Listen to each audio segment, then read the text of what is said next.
Assalamualaikum warahmatullahi wabarakatuh. Al-Fatihah wa Nabi Muhammad sallallahu alaihi wasallam wa ala alihi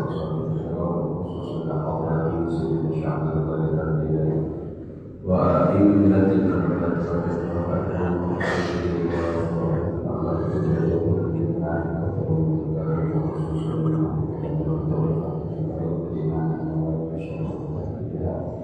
وخصوصا لجميع مشايخنا وشيخنا ومعلمين وكالات ودعونا وعلينا خصوصا الله الكريم وصلى على المرسلين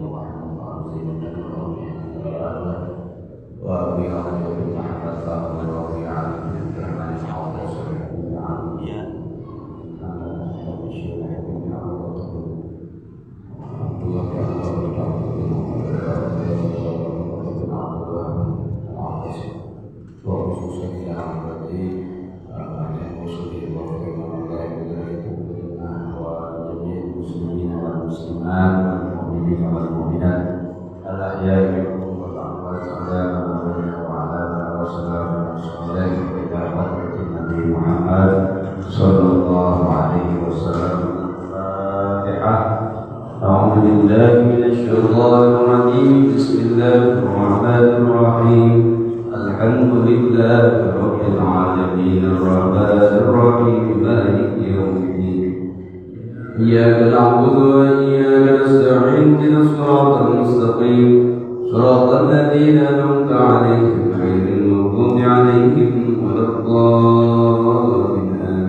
Bersama-sama kita panjatkan puja dan puji syukur kepada Allah atas nikmat yang Allah berikan kepada kita sehingga di hari ini kita masih diberikan kemampuan oleh Allah, dipilih oleh Allah Subhanahu wa taala untuk sama-sama hadir dalam istiqamah kita yakni ta'lim. Mudah-mudahan Allah memberikan ilmu yang manfaat dan barokah kepada kita semua.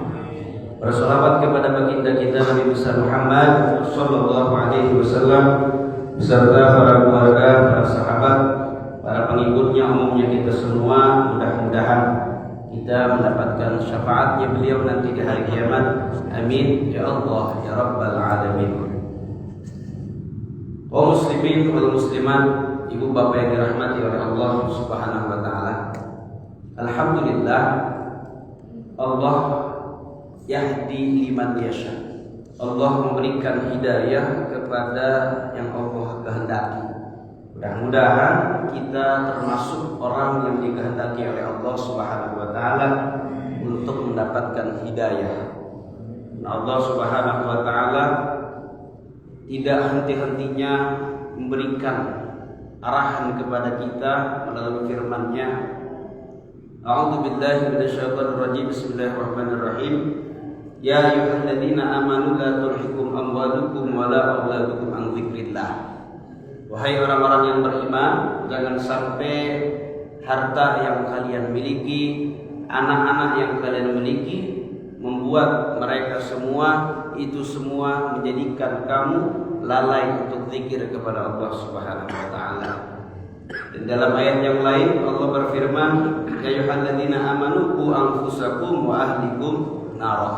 Wahai orang-orang yang beriman, jagalah diri kalian masing-masing wa ahlikum, dan keluarga kalian masing-masing nar, dari api neraka. Bahwa kita niatkan taklim kita di malam ini semata-mata yang pertama adalah murni karena Allah Subhanahu wa taala. untuk meningkatkan takwa kita, meningkatkan kualitas ilmu kita, yang mana nanti manfaatnya yang pertama satu sebagaimana yang dijelaskan dalam kitab Ta'lim Muta'alim di dalam niat belajar, nawaitu ta'alluma li naili ridallahi wa izalatil jahli an nafsi wa ghairihi wa ihya'id dini wa lisyukuri ni'mah. Niat di dalam mencari ilmu yang pertama adalah untuk mencari ridhonya Allah Subhanahu wa taala, bukan untuk yang lain, bukan untuk merasa bahwa kita setelah ngaji merasa paling pintar, bahwa setelah ngaji kita akhirnya menjadikan diri kita sombong apa segala macam, bukan. Tapi yang pertama semata-mata adalah untuk mencari ridho Allah Subhanahu wa taala. Manfaat yang kedua adalah untuk li'izalatil jahli an nafsi wa ghairihi, untuk menghilangkan kebodohan yang ada dalam diri kita, wa ghairihi, dan selain diri kita. Siapa? Ya, keluarga kita, anak-anak kita, tetangga kita, dan lain sebagainya. Wa ihya'id dini, dan yang ketiga adalah untuk menghidupkan agama, karena matinya agama adalah dengan matinya ilmu. Dan yang keempat, wa lisyukuri nikmah. Yang keempat adalah untuk mensyukuri nikmatnya Allah Subhanahu wa taala. Kaum muslimin yang dimuliakan oleh Allah Subhanahu wa taala, tidak terasa bahwa kita sudah masuk di bulan Sya'ban, sebentar lagi puasa. Sebelum saya melanjutkan pelajaran yang kemarin, saya sedikit ingin menyinggung atau ingin menekan atau ingin mengingatkan kembali khususnya kepada diri saya, umumnya kepada para jamaah, bahwa sebentar lagi kita akan memasuki bulan puasa.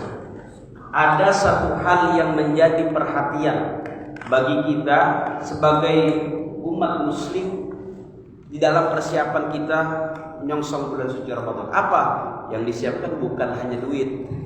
Duit mah nomor sekian. Deh, bulan Syaban udah nyiapin duit buat bakal THR, udah nyiapin bakal beli baju, bakal beli mukena segala macam, bukan. Tapi yang disiapkan adalah bagaimana caranya puasa kita ini nanti akan gampang. Terutama yang paling penting adalah masalah qada puasa. Ini yang jarang sekali dibahas. Bahwa penyebab orang batal puasa itu adalah banyak. Ada yang bagian daripada pembatalannya itu termasuk batal karena rukhsah atau keringanan dari Allah Subhanahu wa taala. Ada juga yang memang karena kita sebagai manusia kurang kekuatan, ya, dan juga kurang meminta kekuatan kepada Allah sehingga dengan gampang membatalkan puasa. Ada yang lelah karena kerja, ya benar gak? Ada yang bukan karena kerja batalnya, tapi karena nggak sahur. Ada yang begitu tuh. Ada karena nggak sahur malamnya sehingga paginya akhirnya kagak puasa, dan itu tidak diperhatikan, bahkan dilupakan begitu saja. Sehingga jangan sampai, poinnya adalah jangan sampai sebelum datang bulan suci Ramadan tahun ini yang qada tahun kemarin belum sampai dibayar, karena nanti efeknya luar biasa.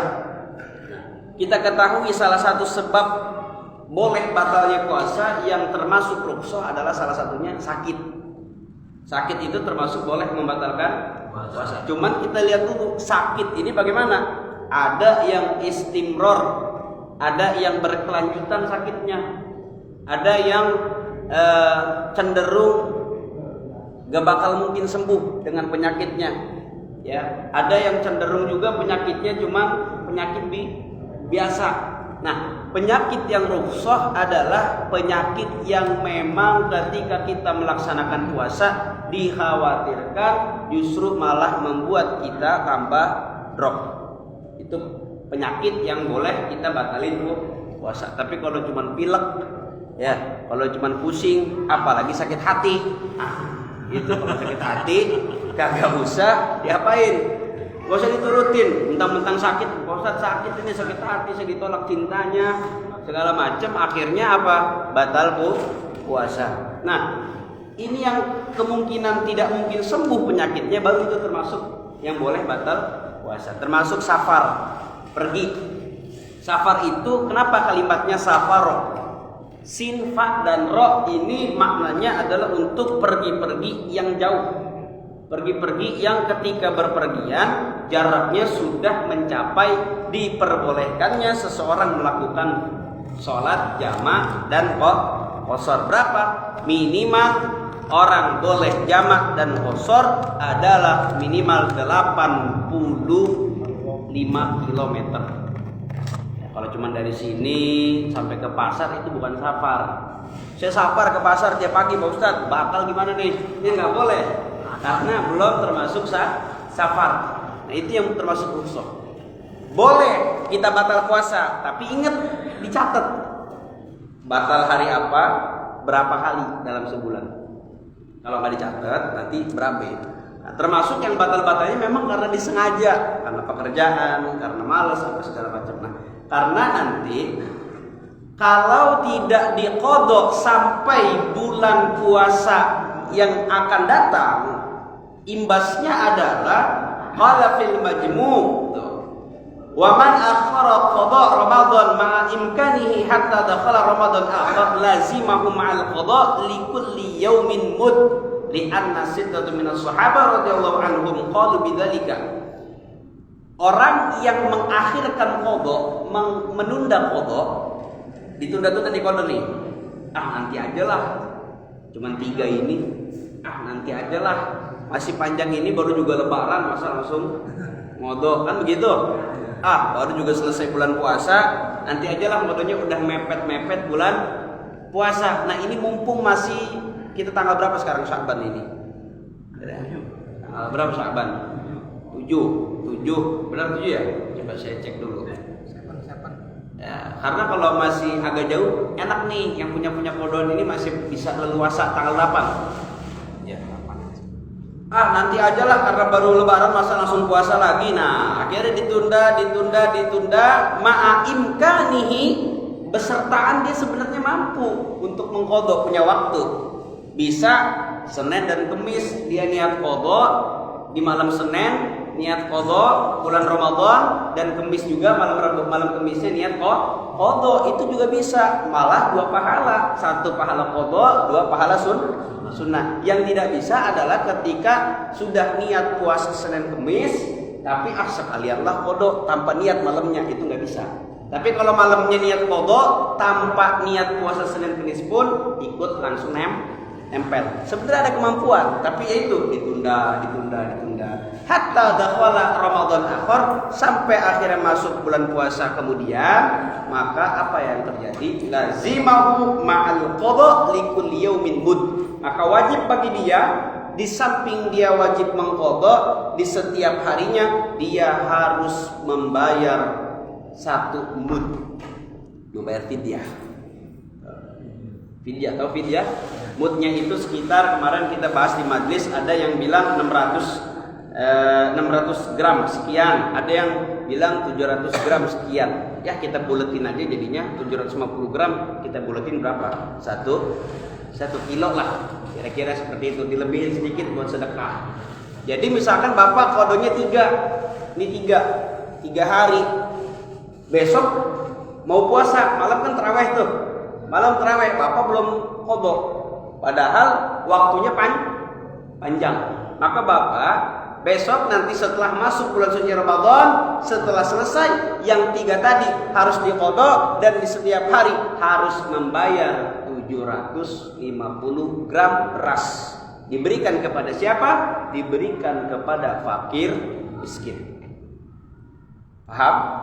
Ternyata sampai bulan Ramadan selesai gak dikodok lagi, tidak dikodok lagi, saking malasnya atau gimana pokoknya manusia kan 1000 alasan. Ya, ketemu bulan suci lagi 2 kali lipat. Ya, makanya ini yang menjadi perhatian kita, bahwa kita tidak boleh seenak-enaknya untuk meninggalkan puasa. Mumpung masih ada waktu, masih tanggal 8 Sya'ban. Nah, qadhakan bagi orang-orang, bagi kita-kita yang masih memiliki qadha puasa. Mudah-mudahan ilmu ini bisa bermanfaat untuk kita semua. Amin ya rabbal alamin. Ibu bapak yang dirahmati oleh Allah Subhanahu wa taala, memasuki pelajaran kita, bahwa minggu lalu kita membahas beberapa sunnah daripada wudu. Yang pertama bahwa membaca bismillah. Ya, yang kedua, membasuh kedua telapak tangan sampai pergelangan tangan. Ya. Ini sebelum berkumur. Kemudian yang ketiga berkumur. Yang keempat adalah istinsyak atau menghirup air melalui hidung. Itu sudah kita bahas empat ini. Yang selanjutnya adalah yang termasuk sunnah daripada wudu. Yang kelima adalah wa mashu jami'ir ra'si. Wa fi ba'di nusakhil matni wasti'abur ra'si bil mashi. Amma mashu ba'di ra'si fawajibun kama sabaqa. Walau lam yurid naz'ama ala ra'sihi min imamatihi wa nahwiha kammala bil mashi 'alaiha. Yang kelima adalah mengusap seluruh kepala. Mengusap seluruh kepala. Kita bahas poinnya dulu. Yang kelima mengusap seluruh kepala. Yang keenam adalah wa mashu jami'il udhunain zahirihima wa batinihima bima'in jadid. Yang keenam adalah mengusap seluruh bagian telinga. Mengusap seluruh bagian telinga, baik bagian luar atau bagian dalam, bima'in jadid dengan air yang baru. Ya, maksud yang air baru itu bukan bekas tangan kita yang basah atau bekas kucuran rambut atau wajah, tapi pakai air yang baru. Itu yang keenam. Kenapa saya bahas poinnya dulu? Karena kemungkinan kita pertemuannya terakhir ini. Karena minggu depan mungkin sudah ganti yang lain, scrolling, dan kita akan penutupan. Kan baik, saya bahas dulu poin-poinnya, baru nanti saya jelaskan. Yang ketujuh takhlilul lihyah al-katifah. Ya. Yang ketujuh adalah takhlil, menyela-nyelakan jenggot yang tebal. Bapak-bapak kalau punya jenggot, bahkan ibu-ibu kalau punya jenggot tebal, itu sunnahnya adalah di sela-sela atau di sela-sela, disisir. Ya. Nah, nanti ada praktek cara nyisirnya gimana, cara nyela-nyelanya gimana. Yang kedelapan adalah taqdimul yumna 'alal yusra, mendahulukan bagian tubuh yang kanan dari anggota tubuh yang kiri. Yang kesembilan, di sini musonef menambahkan bahwa ada kesunahan at-taslis. Apa at-taslis? Yakni melakukan segala rangkaian basuhan wudu sebanyak 3 kali. Yang ke-10 adalah muallah. Muallah di sini adalah sambung menyambung tanpa adanya jeda antara antara fardu wudu dan sunnah wudu, enggak dipisah, enggak ada jeda. Misalkan Bapak wudu sampai muka, tiba-tiba disela dulu lah, ngopi dulu, disela dulu, ngerokok dulu segala macam. Ya. Ini kan kagak masuk akal. Yang masuk akal gimana nyelanya? Misalkan begini, Bapak lagi tengah-tengah wudu sampai tangan, tiba-tiba air mati. Kan jadinya nggak mualaf tuh. Ada berhenti sedikit, air mati. Lari ke tetangga, sama Pak, saya juga mati. Gimana nih? Kan itu ada jeda tuh. Nah, nanti kita bahas. Nah, kembali yang pertama. Yang ke berapa tadi? Yang kelima, termasuk sunnahnya daripada wudu adalah wa mashu jami'ir ra'si, mengusap. Bedakan antara mengusap dengan membasuh. Ada di dalam rangkaian wudu itu membasuh, ada juga mengusap. Membasuh berarti mendatangkan air, guyur, ya. Tapi kalau mengusap kita cukup dilap saja. Nah, yang kelima adalah wa mashu jami'ir ra'si, mengusap seluruh kepala. Ya, seluruh kepala. Adapun mengusap sebagian kepala fawajibun, itu hukumnya wajib, masuk terhadap fardunya wudu. Fardunya wudu adalah mengusap sebagian kepala. Tapi kalau mau sunnah, maka pendapat Al-Imam Asy-Syafi'i, beliau mengkategorikan bahwa mengusap seluruh bagian kepala hukumnya sunnah. Tapi Imam Malik, ya, gurunya Imam Syafi'i, Imam Malik punya pendapat bahwa mengusap seluruh bagian kepala bukan sunnah, akan tetapi wajib. Nah, Bapak kan sekarang penganut mazhab Syafi'i. Ya? Syafi'i, jangan Syafi'i. Memang Syafi'i mana Syafi'i? Kagak kita nggak punya adab tuh. Imam Syafi'i, ya. Syafi'i. Syafi'i masih apa nggak tahu ya. Syafi'i. Sekretaris masjid. Imam Syafi'i pendapatnya yang wajib adalah sebagian kepala, tapi yang sunnah adalah seluruh kepala. Imam Malik, nah kebalikan Imam Syafi'i, yang wajib adalah seluruh bagian kepala. Caranya bagaimana? Begini Pak, tangan kita yang jempol kanan dan kiri juga telunjuk ini mencakup kepada batok kepala. Tempelkan di sini. Ya, ini kalau mau kita mengamalkan praktek sunnah. Tempelkan imror. Jalankan tangan kita, jari-jari kita ke belakang. Sampai ujung rambut kita. Sini. Ya. Kalau yang gondrong jangan sampai ke belakang gitu, jangan. Repot. Ya, terus begini. Pak, saya izin bentar, orang tua saya nelpon bentar ya. Haji, izin bentar. Tadi nelpon dulu ini. Bilang saya nggak ada. Assalamualaikum.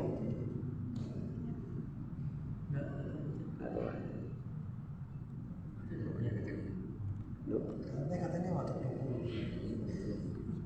Iya, kenapa? Oh, lagi ngaji dulu, Bah. Lagi ngaji dulu, lagi ngaji dikaji terus. Lagi cilincing. Ya, yuk.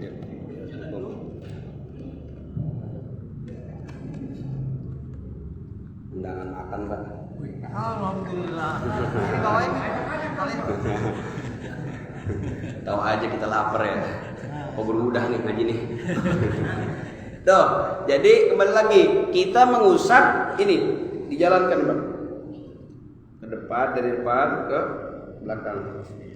Ya, itu ya. Kalau mengusap sebagian itu hukumnya wajib. Nah, semisal Bapak walau lam yurid naz'ama ala ra'sihi min imamah. Misalkan Bapak nih doyan pakai imamah, tahu imamah? Udeng-udeng. Sorban. Di sini ada yang suka pakai? Ada marbot. Pakai nggak apa-apa, sunnah itu hukumnya. Misalkan nih mengamalkan sunnah Nabi memakai udeng-udeng sorban. Keliling itu 8 meter.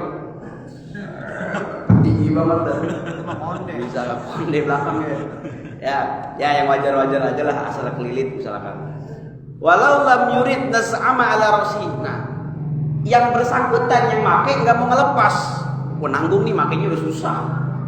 Makainya aja 2 jam, sholatnya 5 menit. Ya, makainya udah begini. Susah kan? Akhirnya nggak mau dilepas. Gimana kalau batal wudu? Kalau wudu, waduh udah nanggung nih, udah pakai. Masa gua udah kelihatan keren kan, dicopot lagi gara-gara wudu. Nah, ada solusi nggak? Ada solusi, tenang aja.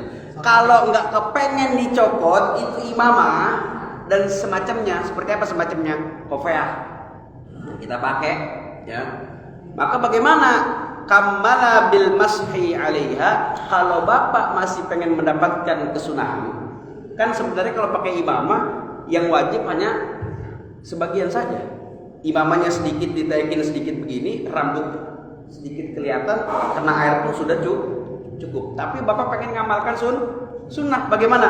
Kamala bil mashi 'alaiha, maka sempurnakan tuh kesunahan itu dengan mengusap sorbannya, mengusap imamahnya. Begini, jangan disiram. Disiram nanti loyo itu turun lagi. Ya, itu yang kelima, mengusap seluruh bagian ke kepala. Paham ya? Yang keenam, wa mashu jami'il udhunain zahirihima wa batinihima bima'in jadid. Mengusap seluruh bagian telinga. Ya, berarti kan runtutannya habis kepala. Kalau yang fardu langsung kaki, yang kelimanya, yang keenamnya tartib berurut-urut. Nah, ini setelah kepala kalau mau sunnah lagi, maka adalah mengusap seluruh bagian telinga. Gimana caranya? Apa digini-giniin? Ya, apa dibasah-basahin, apa diguyur, apa gimana? Mengusap seluruh bagian telinga, zahirihima wa batinihima. Bagian luar juga bagian dalam. Ada bagian dalam. Iya, Pak, sampai sini doang. Mau sampai dalam-dalam banget tuh. Bagian dalam tuh ini luar, nih, ini luar nih. Ini bagian dalam. Seluruhnya diusap menggunakan bima'in jadid dengan air yang baru, maksudnya ghairi balalir raksi, bukan berasal dari basah-basahan air yang dari kepala, tapi kita ngambil air lagi yang baru. Nah, maka di sini wasunnah fi kaifiyati masliha. Sunnah kita nih, kalau kita mendapatkan pengen dapat sunnahnya aja, terserah bapak mau gimana aja. Yang penting bagian luar sama bagian dalam keusap. Mau bapak kucek-kucek begini juga nggak jadi masalah. Mau bapak beginiin juga nggak jadi masalah. Mau bapak beginiin juga nggak jadi masalah. Tapi ternyata di dalam sunnahnya itu ada kaifiyah mas'ihima. Ada tata cara yang juga memang disunahkan di dalam menjadi kesempurnaan mengusap seluruh bagian telinga. Bagaimana caranya? Ayyudkhila musabbahataihi fi somakhaihi wa yudirahuma. Yang pertama adalah masukkan jari telunjuk, 2 jari telunjuk ke lubang telinga. Masukin sini. Masukkan jari telunjuk dua-duanya ke lubang telinga. Lalu putar di atas sela-sela telinga. Mana sela-sela telinga nih? Nih yang bengkok-bengkok nih. Ini putar, ininya dulu nih yang putar. Putar ke sini. Kan ada tuh lekukan. Diputar ya biar bersih tuh. Diputar lalu Jilat. itu mah Oreo. Ya, habis diputar, lalu kemudian ibu jari di atas daun telinga. Ini kan daun telinga. Berarti ibu jarinya di mana? Bagian luar. Nah, setelah itu kemudian ditarik ke atas, lalu kemudian tempelkan kedua telapak tangan pada telinga dalam keadaan basah. Ini berarti ngambil airnya kudu bener-bener rata nih di telapak tangan, kudu basah. Setelah itu ini diputer bagian ininya ke belakang, baru gini. Ini cara yang memang sunnah. Kalau memang nggak sempat seperti itu, maka bagaimana? Walaupun misalkan buru-buru, tapi biar cepat, biar tetap dapat sunnah, gimana? Yang penting bapak basuh aja semuanya. Ya, mau caranya gimana kek? Tapi cara yang sunnah adalah tadi masukin 2 jari telunjuk, putar di ininya, lalu kemudian bagian belakang ibu jari ke atas, ditutup dengan telapak tangan kanan dan kiri, tempelkan ke daun telinga. Itu caranya. Itu yang keenam, yakni mengusap semua bagian telinga. Masuk yang ketujuh daripada sunnahnya wudu adalah wa takhlilul lihyah al-kathati bi muthallathatin minar rajuli amma lihyatur rajuli al-khafifah.